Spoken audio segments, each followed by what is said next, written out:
नामावली का जब गान करते हैं तो शिल्पिल्ले बाई का स्मरण आता है उसमें।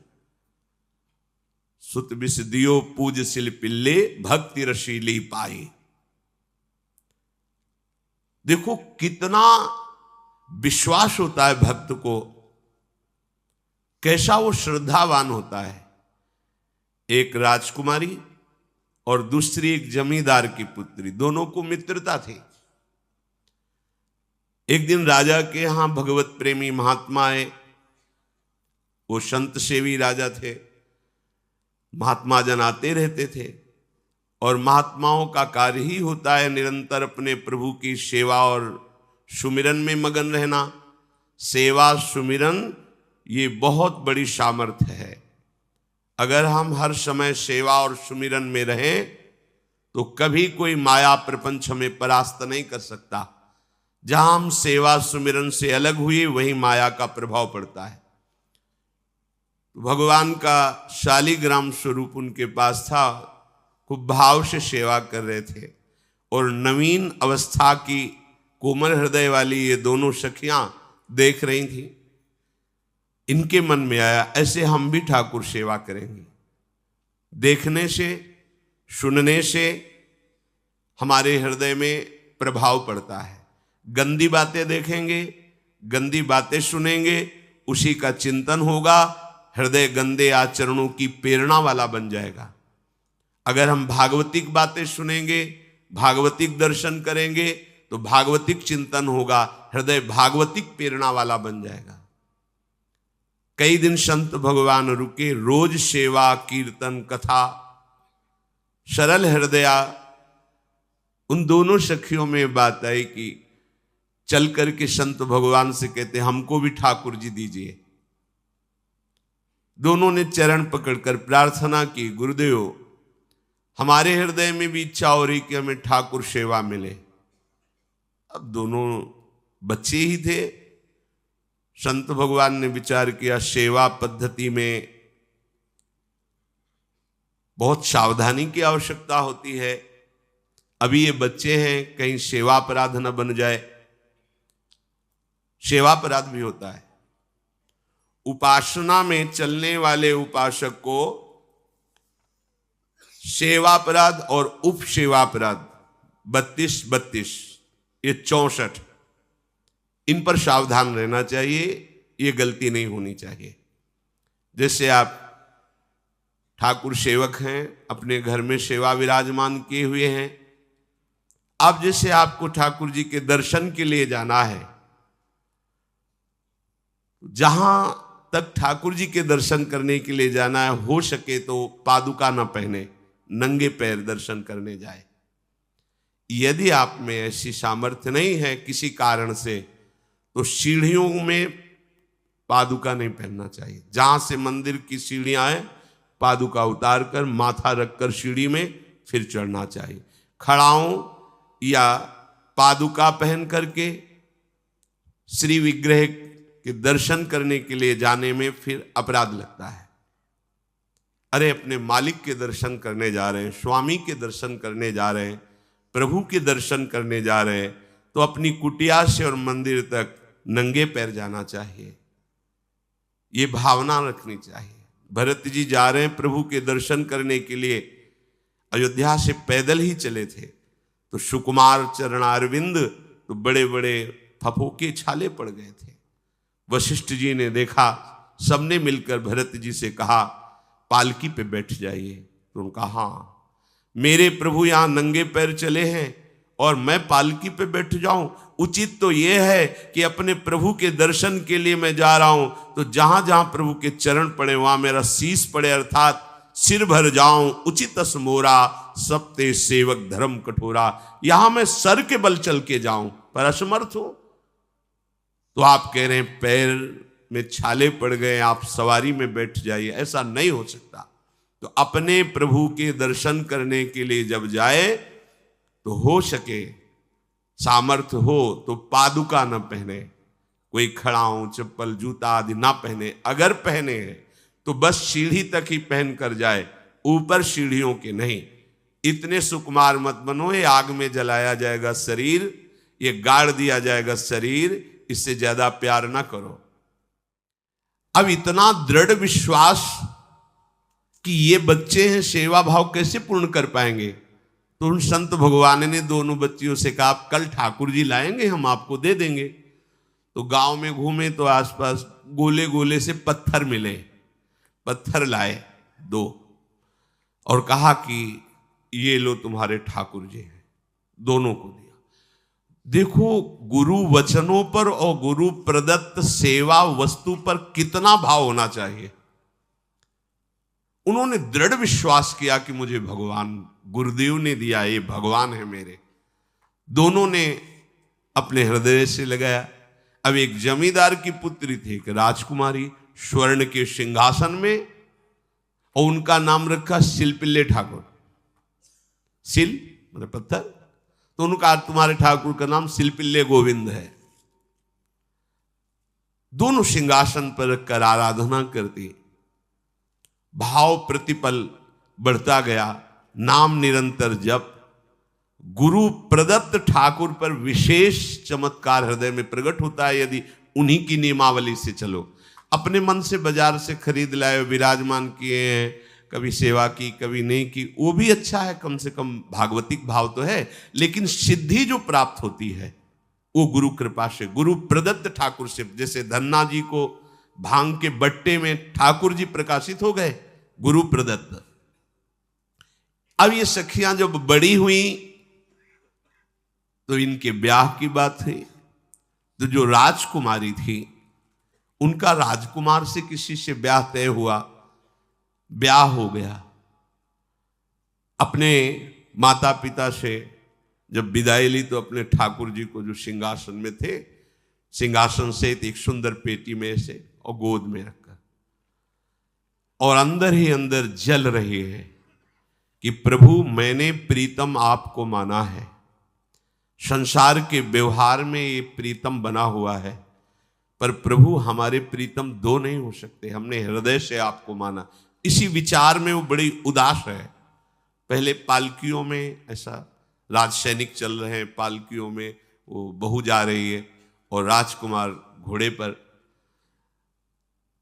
राजकुमार बार बार पालकी के समीप जाता, दर्शन करने की इच्छा होती है ना, तो उदास देखता, मन में बड़ी गिलानी हुई। उसने कहा, एक नदी थी, उसने कहा यहां हम थोड़ी देर विश्राम करना चाहते हैं, राजकुमारी की पालकी रखी जाए और सैनिक दूर खड़े हो। तो राजकुमार वैसे ही आज्ञा हुई। तो बात करना चाहते हैं पर वो ना देखती है और ना बात करती है। और इतना सुंदर रूप, क्योंकि ब्रह्मचारिणी और भगवत आराधना। अब उसके हृदय में जलन हुई कि ऐसा क्या है जो हमसे बात नहीं कर रही। बस बार बार ऐसे पिटारी खोल के ऐसे ठाकुर जी को देखती। नाम जप और सेवा के प्रभाव से वो सिल नहीं रह गया था, वहां उसको सांवरे श्याम सुंदर की झांकी मिलती थी। जब अपने शिलपिल्ले ठाकुर जी को देखती तो ललित त्रिभंगी श्री लाल जो महाराज श्याम सुंदर दिखाए, अत्यंत आसक्ति।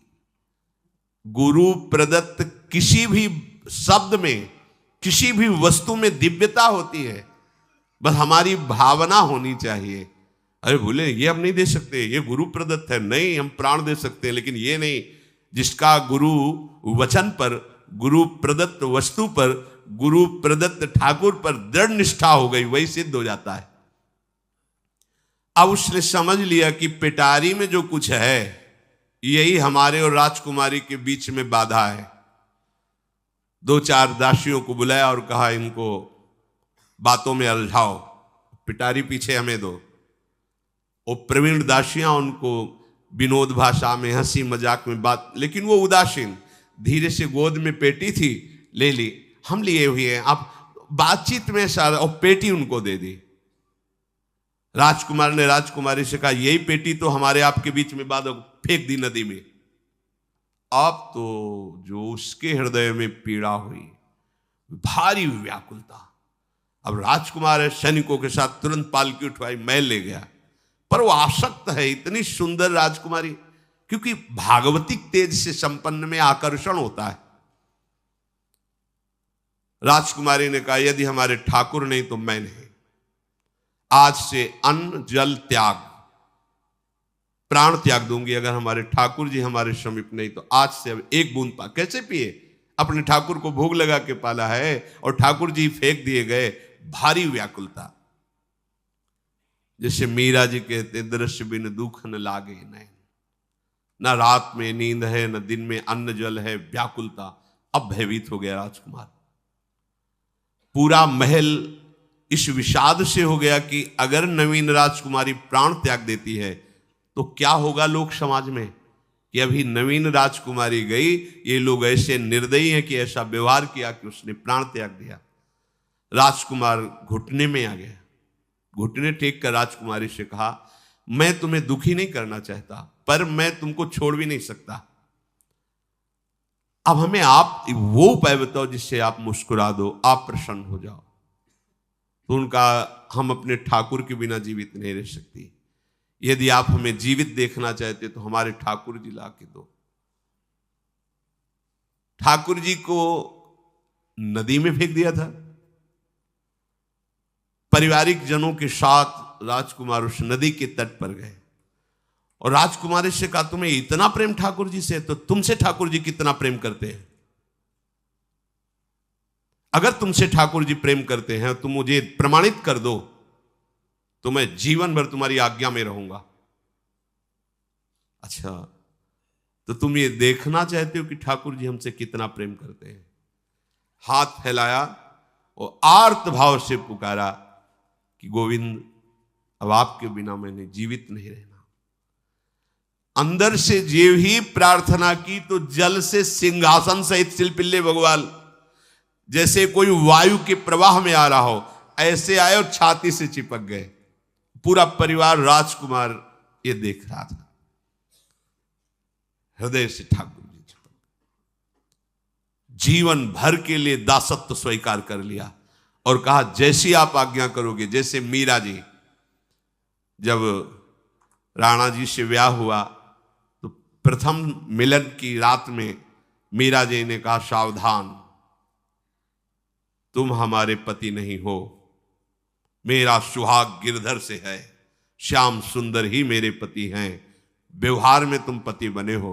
यदि हमारी बात समझ पा रहे हो तो जीवन में कभी हमारा स्पर्श मत करना। ये जीवन केवल गिरधर के लिए, दूसरे के लिए नहीं। उतर गए शैया से और जैसे सेवक होता है, बोले, अहो भाग्य, मुझे ये सौभाग्य मिला कि इतनी महाभागवती की सेवा करने का। एकांत में मैं सदैव तुम्हारे शिष्य की तरह बर्ताव करूंगा, पर समाज में तुम्हें बहू की तरह बर्ताव करना होगा, नहीं तो लोग जीने नहीं देंगे। समाज में पत्नी की तरह और एकांत में गुरु शिष्य के। तुम हमारी गुरु होगी और हमसे ऐसा ही बर्ताव राणा ने जी, ऐसा ही उस राजकुमार ने दी। हमारी भागवतिक निष्ठा ऐसी होनी चाहिए कि जो गुरु जी ने मंत्र दिया है, जो गुरु जी ने उपासना दी है, उसमें दृढ़ विश्वास होना चाहिए। हमारे अंदर किंचन मात्र फिसलाव नहीं होना चाहिए। और आ गए जो महामहिम सूत्र है, जब तक हमारा मन प्रभु में समर्पित ना हो जाए तब तक पाप होने की संभावना होती है। बड़े बड़ों से चूक हो जाती है। इसमें यह नहीं कहा जा सकता कि हम इतने वर्ष से साधन में लगे, हमसे चूक नहीं होगी, ये तो भूल जाना। बड़े बड़ों से चूक करवा देना माया का कार्य होता है, पर जिनका मन प्रभु को समर्पित हो गया है उनसे चूक नहीं हो सकती। इसलिए जो अगला सूत्र वर्णन किया कि जितने भी पापाचरण होते हैं वो सब मेरे से होते हैं, ऐसा उपासक दृढ़ निश्चय करे। ऐसा नहीं कि पापाचरण भगवान से, भगवान करा रहे हैं। जिन लोगों का एक प्रश्न होता है कि जब सब कुछ भगवान करा रहे हैं, भगवान की इच्छा के बिना पत्ता भी नहीं हिलता, तो जो हम पापाचरण, गलत आचरण, वो भी तो भगवान ही करा रहे हैं। इस विषय को समझना है। आज के समाज का जो मानसिक स्तर है, जब हम त्याग की बात करते हैं कि गंदे आचरण नहीं करने चाहिए, तो जो समझाया जाता है और जो समझ है आज की आधुनिक, वो ये समझ है कुछ ऐसे जनों ने ये निर्धारित भी किया है कि बहुत भोग कर लेने पर फिर समाधि की प्राप्ति होती है। अगर ऐसा होता तो लाखों लोग समाधि को प्राप्त होते, लाखों लोग बिना साधना के। क्यों? बचपन से लेकर के पूरे जीवन तक भोग ही भोग रहे, सब समाधि में पहुंच जाते। प्रायः सबके दिमाग में बात बैठी है कि अगर हम भोग ले तो हम मन को समझा सकते हैं, लेकिन आप बात अनुभव की समझ लीजिए कि आप भोगने के लिए जो ही गए तो मन के गुलाम बन करके गया, वो कभी तुम्हें मुक्त होने का अवसर नहीं देगा। और आज तक किसी ने भी ऐसा नहीं कहा भोग भोगने के बाद कि आज के बाद मैं प्रण करता हूं, मैंने जान लिया कि इसमें सुख नहीं है, आज के बाद कभी भोग नहीं भोगूंगा। कभी किसी ने नहीं कहा। सबको इस दलदल में गिरने के बाद सदगुरु या भगवान ने ही निकाला है, स्वयं आज तक कोई निकल नहीं पाया, कोई नहीं निकल पाया। ये ऐसा दलदल है। पर लोगों की भ्रांति रहती है कि ये जो मेरा मन जिन भोगों के लिए लालायित हो रहा है, उन भोगों को खूब भोगूं, फिर बाद में अनुभव जब हो जाएगा तब हम इनका त्याग करके फिर भजन मार्ग में चलेंगे। जो भजन मार्ग में चलते हैं उनके मन में भी लगा रहता है कि अगर एक बार भोग लूं तो मन को समझा तो सकता हूं। यह है आधुनिक सोच, यह है हमारे मानसिक सोच का स्तर। सब लोग देख लीजिए। अब भागवतिक सोच और शास्त्र सिद्धांत का जो मत है वो ये है, ये डंके की चोट से गाया गया है और इसी मार्ग में चल करके समाधि को प्राप्त हुए महापुरुष। एक भी कोई ऐसा समाधिस्थ महापुरुष बता दिया जाए विश्व में जिसने भोगों के भोगने के बाद समाधि को प्राप्त हुआ हो। जैसे हम भोजन कर लेते हैं तो लगता है अब कुछ नहीं, लेकिन 6 घंटे व्यतीत होते होते पर्चा बन जाएगा कि ये चीज फिर चाहिए खाने को। ऐसे ही कोई भोग भोगने के बाद कुछ क्षण के लिए उससे विरति हो जाती है, ठीक है, लेकिन फिर कुछ मिनट होने के बाद फिर नई स्फुरना, नया संकल्प, नई क्रिया, नई भोग वासना सब हृदय में देख लो। इसके लिए किसी और से सलाह लेने की जरूरत नहीं। इसलिए ये जो संतों का मत है, शास्त्र का मत है कि भोगों के भोगने से भोग वासना दृढ़ होती है, कामना बढ़ती है, ना कि शांति मिलती है। लेकिन आधुनिकता में भोगों को भोगने से शांति मिलती है, ऐसी धारणा बनी हुई है और ये गलत है। और ये इतनी गलत हो जाती है कि हम हत्या करने लगते हैं, हिंसा करने लगते हैं, पूज्य जनों के साथ दुर्व्यवहार करने लगते हैं। आज तक भोगों में इति नहीं हुई। देवयानी जी भगवान शुक्राचार्य जी की पुत्री हैं। वो इतनी सुंदर हैं कि कोई अप्सरा भी उनसे होड़ नहीं कर सकती, क्योंकि भगवान शुक्राचार्य की पुत्री जितेंद्री, पवित्र, भगवद आराधन संपन्न। बड़ा प्रसंग है, उसको ना लेते हुए हम सारांश में बता रहे। वृषपर्वा की पुत्री शर्मिष्ठा, ये असुर राजकुमारी हैं। दैत्यराज वृषपर्वा, उनकी पुत्री शर्मिष्ठा, और दैत्य गुरु भगवान शुक्राचार्य, उनकी पुत्री देवयानी बड़े समाज के साथ जंगल में गई हुई थी। एक बड़ा दिव्य सरोवर था, तुलसी में सब राजकुमारियां स्नान कर रही थी। अचानक वहां से कोई महात्मा निकले तो जल्दी में सबने वस्त्र धारण किए, तो शर्मिष्ठा के वस्त्र देवयानी ने और देवयानी के वस्त्र शर्मिष्ठा, वो महात्मा निकल गए। वहां कोई उनको टिकना तो था नहीं। देवयानी ने देखा कि मेरे पवित्र वस्त्र, देवयानी ने वस्त्र धारण नहीं किया शर्मिष्ठा के। जब वो महात्मा चले तो देखा कि हमारे वस्त्र राजपुत्री शर्मिष्ठा धारण किए। तो उनका, तुझे पता है मेरे वस्त्रों को स्पर्श करने का भी तेरे को अधिकार नहीं, तूने धारण कैसे कर लिया? तो उनका, ज्यादा मत बोल, इतना गुमान करके मत बोल। जैसे सब सेवक पलते हैं मेरे महाराज से, ऐसे तेरा पिता और तू भी मेरे महाराज के द्वारा ही पोषित है, क्योंकि वो तो राजा है, सारी सेवाएं वही देते हैं। ऐसा नहीं बोलना चाहिए, क्योंकि गुरु पुत्री है, आचार्य पुत्री है और सम्माननीय है, पर ऐसा वो बोल गई शर्मिष्ठा। देवयानी ने कहा तुझे पता है अगर मेरे पिता की दृष्टि बदल जाए तो 2 मिनट में देवता तेरे पिता सहित संपूर्ण राज्य को नष्ट कर देंगे। मेरे पिताजी के भय से ही देवता आक्रमण नहीं कर। शुक्राचार्य मंत्रवेत्ता है। ज्यादा बात बढ़ गई तो राजकुमारी का शासन चलता है। उसने कहा इस गुरुपुत्री को उठाकर कुएं में डाल दिया जाए, और उस समय वस्त्र धारण नहीं की हुई थी, उनको उसी स्थिति में डाल दिया गया और वो चली गई। उसी समय शिकार खेलने के लिए महाराज ययाति चक्रवर्ती सम्राट तो आवाज सुनी। सैनिकों ने बताया कि कोई देवपुत्री है, दिव्य तेज प्रकाशित हो रहा है उनके शरीर से, और दूर से देखा है ऐसा लग रहा है कि शायद वो वस्त्रहीन भी हैं।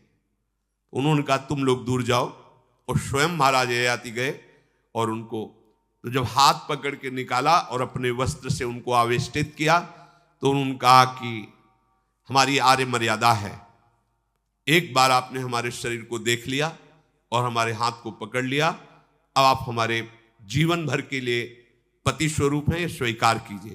तो उन्होंने कहा कि देवपुत्री मैं तो आपका परिचय भी नहीं जानता हूं, आप कौन हैं? तो उन्होंने कहा भगवान शुक्राचार्य की पुत्री देवयानी। घुटने पे हो गए तत्काल।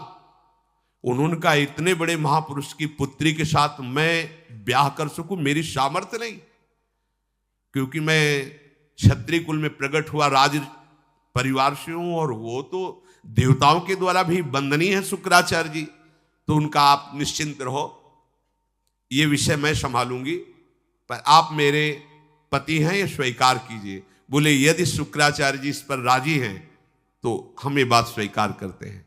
शुक्राचार्य जी विलंब होने के कारण व्याकुल ही थे। देवयानी जी ययाति जी को लेके गई। बड़ा प्रसंग है, पर उन्होंने कहा जब आप राजी हैं तो हम राजी हैं।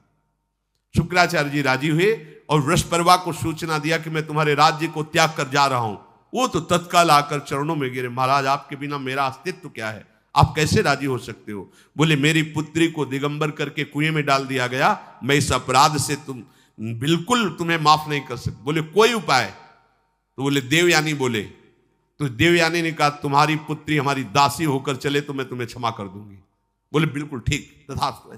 पूरे राज्य की रक्षा के लिए राजकुमारी शर्मिष्ठा को देवयानी की दासी भाव में अब महाराज ययाति के महल पे पहुंचे। देवयानी ने कहा कि ये जो दासी भाव में आई हुई हैं ये सर्वांग सुंदरी हैं, और आपका कभी मन उधर चलना भी नहीं चाहिए, अगर चलेगा तो आप हमारे दंड के पात्र बन जाएंगे। स्वीकार कर लिया और बहुत दूर उनके लिए महल का निर्माण करवाया और वो सेवा में आती रही। कुछ समय के बाद जब देवयानी जी के पुत्र हुए तो वन विहार के लिए अपने पुत्रों को लेकर चली, तो उधर शर्मिष्ठा के 2 पुत्र हो चुके थे, इनको पता भी नहीं था, और वो दौड़ कर आए, ययाति को पिताश्री कह करके आलिंगन किया। छोटे छोटे बच्चे। देवयानी ने कहा कि हमने कहा था तुम्हें देखना भी नहीं है, और ये किसके पुत्र हैं? शर्मिष्ठा मुस्कुरा रही थी। देवयानी ने कहा अब तुम्हें दंड देंगी ही देंगी, और चली गई भगवान शुक्राचार्य जी के पास। ययाति भयभीत होकर के गए और शुक्राचार्य से प्रार्थना करे क्षमा कीजिए मुझसे गलती हो गई। और शर्मिष्ठा से ऐसे नहीं मिले। शर्मिष्ठा ने कहा था कि आप जानते हैं कि मैं दासी नहीं हूं, मैं राजकुमारी हूं, ईर्ष्यावश दासी बना करके लाई गई हूं, और मेरी सखी के पति हो इसलिए आप मेरे भी पति हो, मेरा अधिकार है आपसे संतान उत्पन्न करने का, शास्त्रीय सिद्धांत है। शुक्राचार्य जी ने कहा कि जो देवयानी कहेंगी वही हम मानेंगे, क्योंकि मेरी पुत्री है। क्या चाहती हो? तो बोले पुरुषत्व से इनको हीन कर दो। गुस्सा में आके शुक्राचार्य जी ने कहा तथास्तु। उसी समय महाराज ययाति पुरुषत्व से हीन हो गए और वृद्धावस्था छा गई शरीर में। अब ययाति ने कहा, अब सुखी रहोगी तुम? तब देवयानी को भी होश आया कि ये तो क्या हमने अपना ही सर्वनाश कर लिया। कहा, पिताजी अब इसका सुधार कैसे होगा? तो बोले, जो पुत्र अपनी यौवन अवस्था दे देगा वही यौवन अवस्था इनके ऊपर आ जाएगी, वृद्धावस्था उसके पास चली जाएगी। महाराज ययाति ने अपने बड़े पुत्र यदु जी से कहा, तो उन्होंने कहा, इसका प्रयोग कहां होगा? मां के साथ? कदापि नहीं। मेरी यौवन अवस्था का प्रयोग मेरी मां के साथ कदापि नहीं, क्योंकि वो बड़े ज्ञानी महात्मा, इन्हीं के वंश में भगवान श्री कृष्ण का प्रादुर्भाव हुआ, इसलिए यदुवंशी कहे गए। सबसे छोटे, शायद उनका नाम पुरु, ऐसा कुछ, उन्होंने कहा, यह जीवन पिता का दिया हुआ है, इस पर पूरा अधिकार है, आप स्वीकार कीजिए। तत्काल वो वृद्ध हो गए, वो जवान हो गए। कई हजार वर्ष तक उन्होंने अपने पुत्र की आयु का विषयों में सेवन किया। फिर उनके मन में एक दिन बहुत घृणा हुई, धिक्कार है मेरे जीवन को और धिक्कार है इस भोगा शक्ति को। अपनी आयु तो गंवा ही दी, अपने पुत्र की भी आयु गंवा दी, फिर भी वैसे ही भोग वासना। तो उन्होंने सबको शिक्षा देने के लिए बात कही, यत् पृथिव्यां व्रीहि यवं हिरण्यं पशवः स्त्रियः न दुह्यन्ति मनः प्रीतिं पुंसः कामः तस्यते न जातु कामः कामानाम् उपभोगेन साम्यति हविषा कृष्णवर्तमेव भूय एवाभिवर्धते यदा न कुरुते भावं सर्वभूतेष्वमङ्गलं समदृष्टेस्तदा पुंसः सर्वा सुखमया दिशा या दुस्त्यजा दुर्मति भीर्जीर्यतो या न जीर्यते ताम तृष्णा दुःख निवहाम शर्म कामो द्रुतम त्यजेत। जिसका हृदय काम से व्याकुल हो गया है, उसको त्रिभुवन की सारी सुंदरी स्त्रियां दे दी जाएं, जौ धान स्वर्ण पशु सब वैभव, तो भी वो कभी तृप्त नहीं हो सकता। ये महाराज ययाति का अनुभव। त्रिभुवन की विषय भोग भोगने से भोग वासना शांत नहीं होती, वरम और प्रबल हो जाती है। जैसे घी की आहुति डालने पर आग भड़क उठती है, वैसे ही भोगों को भोगते ही रहने पर भोग वासनाएं प्रबल रूप धारण कर लेती है और वो इतना कमजोर हो जाता है कि सोचता है मैं इसके बिना जी नहीं सकता। जब मनुष्य किसी भी प्राणी से राग कर बैठता है तो उसके हृदय की सामर्थ्य नष्ट हो जाती है। किसी भी, देखो ना, छोटे छोटे नशाओं में इतना हम आसक्त हो जाते, अब हम इसके बिना जी नहीं सकते। किसी भी वस्तु का जब हम भोग करते, इसके बिना जी नहीं सकते। इसलिए सबको संदेश महाराज ययाति देते हैं, यदि तुम अपनी कामना को शांत करने वाले, रोकने वाले बन गए तो दसों दिशाएं तुम्हारे लिए सुखमयी हो जाएंगी।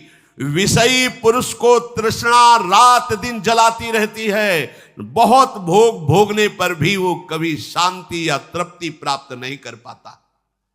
इसलिए जब हम भगवत मार्ग में चलते हैं तो ये तृष्णा और कामना ये डाइन की तरह हमारे हृदय में लगी रहती है। तृष्णा, भोगे हुए भोग को बार बार भोगने की इच्छा, कामना, सुने हुए देखे हुए भोगों को भोगने की इच्छा। तो उपासक जब तक अपने मन को प्रभु में नहीं दे पाता, तब तक मन ये धोखा दे देता है। इसलिए बहुत सावधान रहना चाहिए। प्रभु की शरण में हो करके नाम जप करो और सदैव गुरुजनों की आज्ञा पर रहो, तो ये काम, कामना, वासना, ममता, आसक्ति, राग, द्वेष ये तुम्हें बांध नहीं पाएंगे। इनकी कृपा से आपको भगवत साक्षात्कार हो जाएगा। गुरु वाणी, संतों की वाणी, ये हमारा जीवन बन जाए। अगर ये जीवन नहीं है तो फिर मन हमें ऐसी जगह फंसा देगा जहां से हम निकल नहीं पाएंगे। इसलिए सावधान होकर जीवन व्यतीत कीजिए। बड़ा अमूल्य जीवन है, अमूल्य जीवन का लाभ है भगवत प्राप्ति, भगवत साक्षात्कार। श्री राधा वल्लभ लाल।